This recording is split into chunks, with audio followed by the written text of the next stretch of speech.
What was the human cost of famines under communism? What was the human cost of famines under communism?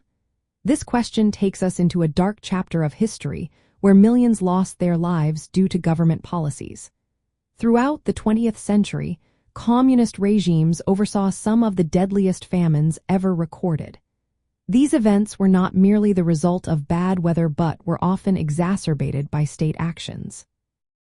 In the Soviet Union, famines like the Holodomor in Ukraine from 1932 to 1933 resulted in an estimated 3 to 7 million deaths.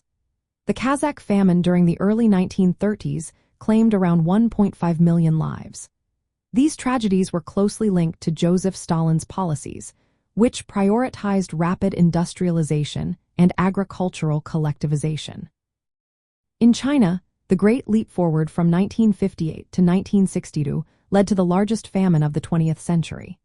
Estimates suggest that between 36 and 45 million people died.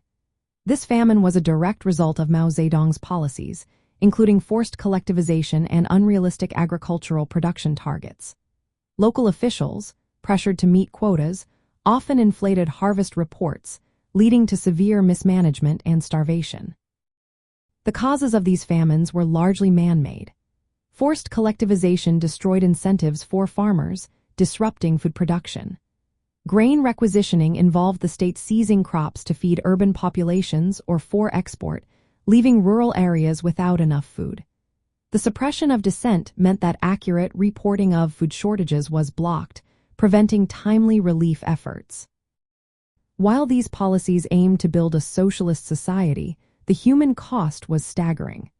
The famines highlighted how centralized control, combined with rigid ideology and a lack of accountability, could lead to catastrophic outcomes. Collectivization, which involved consolidating individual farms into state-run entities, aimed to eliminate class distinctions and increase productivity.